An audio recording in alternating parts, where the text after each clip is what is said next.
Bienvenue dans Maman Sème, le podcast qui cultive le bonheur familial. Je suis Laetitia Hervy, semeuse de bonheur familial et une maman comme toi. Ici, nous allons explorer des moyens de s'épanouir dans notre rôle de mère et de femme, tout en éduquant nos enfants sans s'épuiser ni s'énerver.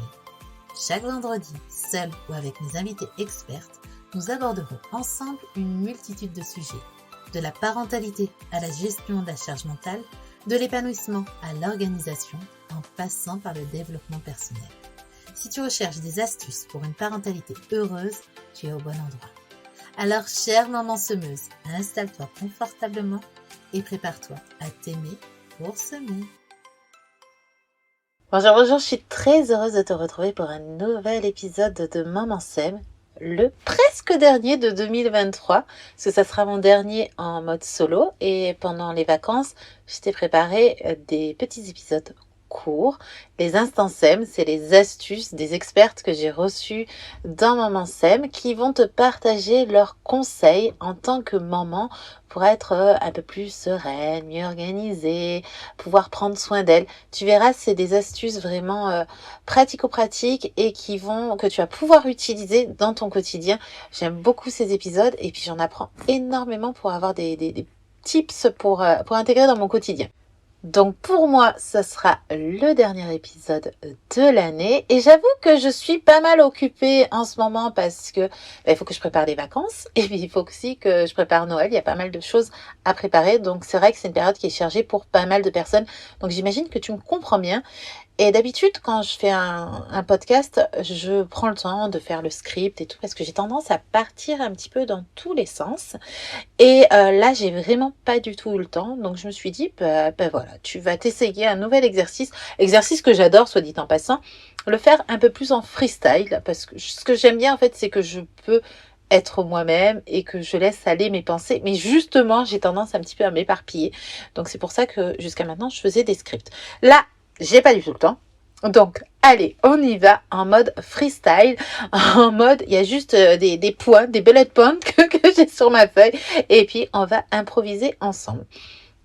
Au niveau de cette thématique, cette semaine, je voulais que l'on parle des critiques, des remarques des autres parce que juste à l'approche des fêtes, c'est quelque chose que tu peux rencontrer parce que qui dit repas de famille dit bon conseil de tata Ginette et de tonton Jaco qui ont plein de choses à te dire et qui connaissent très très bien la parentalité et qui veulent surtout te protéger et te recommander des tas de choses ou te dire que justement que ton enfant fait des caprices, qu'il faudrait peut-être que tu le punisses ou que tu le laisses pleurer ou que tu sévisses. Qu'est-ce qu'on fait de tout ça? Parce que c'est pas toujours justement la parentalité que tu as envie de pratiquer.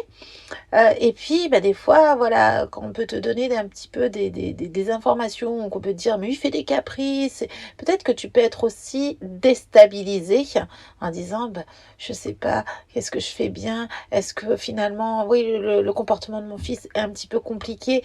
Est-ce que je devrais pas les écouter?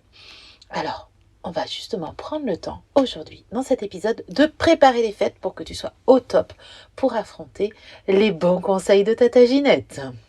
Alors, quand les personnes autour de toi peuvent avoir tendance à te donner des bons conseils, je préfère appeler ça des bons conseils plutôt que des critiques parce que je pars du principe que ça part toujours d'une bonne intention, qu'il y a toujours en fait cette envie d'aider. Alors, elle est peut-être mal faite, elle est peut-être pas adaptée, mais il y a quand même cet intérêt qu'on peut avoir par rapport à l'autre et d'aider par rapport à ce que la personne sait. Et justement, c'est ça qui est important là-dessus de se positionner, c'est que en fait, tata Ginette et tonton Jaco, ils n'ont pas toujours les informations que l'on peut avoir aujourd'hui dans notre société.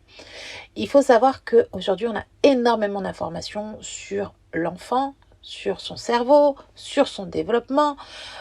Donc, ça allait très très vite, parce que si on fait un petit bond en arrière, tata Ginette et tonton Jaco, quand eux ont été parents, dans les années 70, on avait une personne, Françoise Dolto, on en pense ce qu'on veut, mais ce qu'elle nous a dit, elle a ouvert la voie à la parentalité positive, elle a quand même dit, l'enfant est une personne. Waouh, une découverte! C'est-à-dire qu'avant, on ne considérait pas l'enfant comme une personne et l'enfant devait faire ce que l'adulte décider. Et là, on avait un nouveau prisme, c'était quelque chose de nouveau. Ça date des années 70, et 50 ans en arrière. Si on regarde aussi en arrière, jusque dans les années 80, on opérait les nouveau-nés, les nourrissons, donc qui venaient à peine de naître, sans anesthésie générale. On se disait qu'ils ne ressentaient rien, qu'ils n'avaient pas d'émotion. Il y a 40 ans en arrière. Donc tu vois que c'est quand même allé très très vite au niveau des connaissances grâce à l'IRM, où on a énormément d'informations sur l'enfant. Donc toi, tu as eu ces informations-là, sauf que Tata Ginette et Tonton Jaco, eux, ils n'ont pas fait la mise à jour de leur logiciel. Donc ils n'ont pas tout ça. Ils sont aussi restés sur leur pratique en tant que parents et sur ce qu'ils ont pu faire, et également peut-être aussi sur ce qu'ils ont reçu dans leur enfance. Donc ça peut être très très compliqué parce que ça va super vite et ça peut venir aussi les titiller dans leur parentalité en se disant « Merde, j'ai pas fait comme il fallait ». Donc des fois on n'a pas envie de voir ça. Donc ce que je t'invite à faire, c'est d'éviter d'argumenter et de dire oui mais j'ai lu un livre et il y a telle personne, tel pédiatre qui a dit que... Alors, s'ils sont très ouverts à ça et qu'ils sont en demande d'informations, mais vas-y, go. Sinon, en fait, ne t'épuise pas à tout ça parce que chacun va rester dans sa posture, dans sa position et chacun va vouloir argumenter, contre-argumenter, prouver, etc. Et en fait, ça va être plus un débat qu'un échange constructif ou une discussion. Donc, zen, garde ton énergie. Et justement, j'en arrive à mon deuxième point, laisse dire. Voilà, donc ne cherche pas à convaincre, mais laisse dire. Alors, laisser dire, ça ne veut pas dire valider, mais ça veut dire écouter ce que l'autre a à dire. Donc, en laissant dire, tu peux faire dans des petits sons, tu peux vraiment montrer que tu écoutes, en faisant des oh oui, d'accord, merci. Tu peux aussi dire merci, mais ça ne veut pas dire que tu valides la personne et que tu vas faire ce qu'elle est en train de te dire. Mais au moins, là, il n'y a pas de tension et tu viens pas aussi non plus donner et épuiser ton énergie à convaincre quelqu'un qui n'est pas prête à se remettre en question. Donc, voilà, vraiment là, les deux astuces essentielles, c'est ne cherche pas à argumenter et laisse dire. Une autre astuce que je peux te donner, c'est de continuer à pratiquer ce qui est bon pour toi. Parce que justement, le meilleur des arguments, comme le dit Gandhi, c'est l'exemple. Alors, laisse dire et continue. Continue de faire. Ah, mais il t'aide encore à son âge ? Ouais. Oh, ouais. Enfin, il n'y a même pas à dire ouais. Voilà, tu laisses dire et tu continues à donner la tétée. Ah, mais dis donc, il crie. Oui, ben va l'accompagner. Enveloppe-le de toute ta tendresse et montre comment ton enfant peut s'apaiser. Alors oui, je sais, au début, ça peut être très compliqué parce que y a le regard des autres. Parce que aussi, quand on pratique la parentalité positive, mais surtout quand notre enfant est tout petit, je le dis souvent, mais c'est de la répétition, c'est de l'engagement. Il n'y a pas toujours la récolte qui est là. Ça prend du temps avant de voir que notre enfant est en capacité d'exprimer ses émotions, que notre enfant va s'exprimer de manière saine. Donc, c'est énormément de temps, énormément d'énergie. Et peut-être que devant ces repas de famille, les personnes, ils vont pas avoir tout ça. Mais crois-moi, plus tu vas faire et plus tu vas faire devant les autres, plus en fait, ils vont voir comment tu fais, ils vont être convaincus de tout ça. Moi, je me souviens que mes parents... au démarrage, ils nous ont dit non, mais c'est quoi cette parentalité ? Non, mais n'importe quoi. Ils ont même eu très peur pour nous. Donc c'est vrai que quand ils nous donnaient des conseils, c'était dans cet objectif de nous protéger pour qu'on galère pas avec nos gosses. Et puis, il y a quelques années en arrière, ils nous ont dit waouh, mais vraiment, on avait peur. Mais quand on voit vos enfants maintenant, on se dit c'est génial. Et mes parents qui étaient très professés, l'enfant, il n'a pas trop son mot à dire. Aujourd'hui, ils vont me dire ah mais j'ai vu des parents qui grondaient leurs enfants ou qui étaient dans un restaurant et les enfants, ils avaient pas de jeu et ils étaient sur leur téléphone, etc. Ils peuvent être choqués de tout ça. Donc c'est vrai que je pense qu'on leur a donné un nouveau regard sur la parentalité. Mais parce qu'en fait, j'ai jamais cherché à les convaincre et je les ai toujours laissés dire. Alors des fois c'était compliqué à entendre, des fois c'était difficile parce que ça remettait en doute tous mes choix éducatifs. Mais en même temps, j'ai toujours continué à pratiquer avec beaucoup d'ancrage ma parentalité et ce qu'on avait décidé avec mon mari de faire pour accompagner nos enfants. Et ça, ils l'ont vu, ils ont pu euh, comprendre et aujourd'hui, ils peuvent avoir un avis différent. Donc, continue à faire ce que tu fais et à te protéger. Ça va être mon quatrième point, à te protéger du regard des autres. Parce que c'est vraiment pas évident. Donc, mets-toi vraiment dans cette bulle de protection en te disant, mais l'essentiel, c'est pas de convaincre l'autre, on s'en fiche. L'essentiel, c'est l'accompagnement de ton enfant. On s'en fiche que l'autre pense comme toi. Qu'est-ce que ça va te faire? Ça va te valider? Ça va te faire du bien? Oui, tu vas te sentir aimé? Ouais. Mais le plus important, c'est que toi, en fait, tu aies confiance en toi et dans tes pratiques éducatives. Les autres, on s'en fiche. Les autres, on s'en tape royalement. Et d'ailleurs, j'aime bien dire que la vie des autres, c'est la vie des autres. Ils font ce qu'ils veulent. Alors toi, tu te mets dans ta bulle, tu te protèges et tu continues à accompagner ton enfant. C'est pas si simple non plus, hein, parce qu'on peut ressentir le regard des autres, on peut se sentir observé, on peut se sentir jugé. Alors là, hop, carapace, tu te mets dans ta bulle.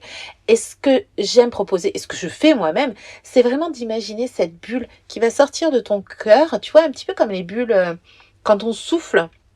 Ces petites bulles, voilà, oui, les bulles de savon, voilà, j'ai cherché le terme, les bulles de savon, de la même manière, tu vois, et t'envelopper, te mettre dans cette bulle, alors pas toi toute seule, mais avec ton enfant, surtout quand tu es en plein accompagnement d'une crise et de décharge émotionnelle, vous vous mettez tous les deux dans cette bulle. Vous êtes en protection, un petit peu comme comme si on allait t'envoyer des flèches, mais ça va rebondir sur cette bulle de savon. Mais tu ne t'exclus pas des autres parce que cette bulle est transparente. Autre astuce que tu peux mettre en place et faire justement pour éviter que ces flèches, que ces arguments, que ces bons conseils de Tata Ginette et de tonton Jaco te perturbent, te fassent douter ou te fassent du mal en te disant mais en fait je suis pas une bonne maman, je suis pas appréciée telle que je suis et par rapport à ce que je fais, et bien tout simplement si tu es à table par exemple, tu peux reculer ta chaise et ce petit acte symbolique, c'est tout bête hein, mais vraiment ça va être comme si la flèche va tomber juste devant toi. Donc c'est tout simple, mais il y a vraiment dans cette symbolique du pas en arrière qui fait que tu vas justement te protéger. Donc n'hésite pas à faire ça. Et une dernière astuce pour enclencher ta bulle de protection, ben, enclenche-la avant les repas de famille. Quand tu sens qu'un repas de famille va être un petit peu tendu, un petit peu compliqué, n'hésite pas justement avant ces repas de famille de faire ce que j'appelle la posture du super-héros. Tu vois Wonder Woman qui a les mains posées sur les hanches, sur sa taille, avec ce regard un petit peu droit, le buste fier. Et bien voilà, c'est vraiment cette posture. N'hésite pas à faire cette posture avant d'aller à un repas de famille. Tu peux te dire que tu es une maman parfaite telle que tu es. Enfin, des mantras comme ça qui vont te faire du bien. Les pieds bien ancrés au sol, vraiment ce buste fier et cette posture qui est justement très impactante, qui a été vraiment démontrée dans les études. Cette posture de fierté vient travailler justement au niveau du cerveau et au niveau de la confiance. C'est tout simple, c'est tout bête, mais vraiment il y a des effets qui sont prouvés et des effets que tu vas ressentir. Moi je l'ai fait avant un atelier, avant d'enregistrer un podcast, avant d'animer quelque chose. C'est une posture vraiment en fait, c'est facile à intégrer au quotidien, ça ne me prend pas trop d'énergie, c'est même rigolo et ça vient travailler la confiance. Donc, fais la Wonder Woman avant d'aller au repas et puis quand tu sens que tu es un petit peu déstabilisé, etc., file aux toilettes et tu refais Wonder Woman, une petite respiration, tu te dis un petit mantra.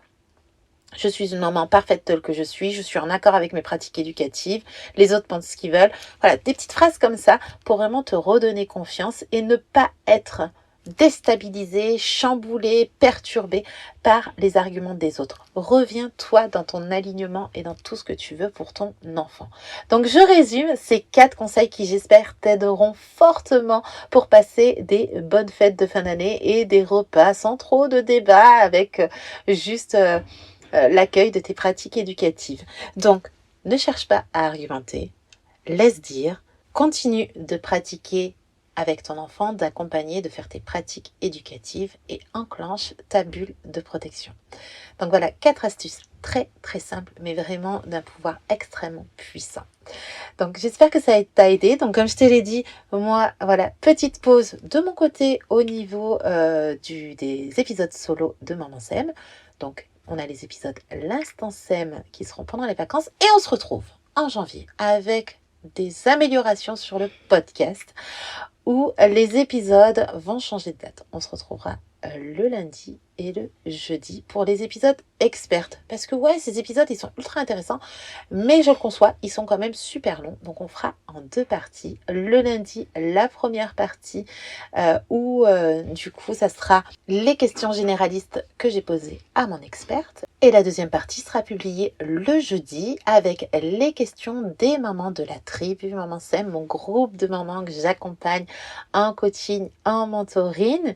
Et là, donc, elles ont la possibilité de poser les questions aux expertes que je reçois sur le podcast. Et donc là, ce sera partie de la deuxième partie, donc des questions plus spécifiques, plus personnelles, mais je pense qu'ils vont beaucoup te parler et qui font écho justement à ta parentalité. J'en profite pour te rappeler que tu peux rejoindre la tribu Maman Sème. Tu as toutes les informations dans les notes de ce podcast. Tu verras, c'est un chouette groupe de mamans avec beaucoup de bienveillance, beaucoup de non-jugement, où justement les mamans évoluent pour faire face aux critiques, pour faire face aux bons conseils de Tata Ginette et de tonton Jaco. Je te souhaite d'excellentes fêtes de fin d'année. Prends bien soin de toi et surtout profite de ces vacances et de ce temps de Noël et de fête pour cultiver le bonheur familial. À bientôt. Ciao. Merci d'avoir écouté cet épisode jusqu'à la fin. Et je t'invite à répandre ces belles graines à d'autres mamans autour de toi qui auraient besoin d'entendre ces paroles douces et bienveillantes pour s'aimer et semer.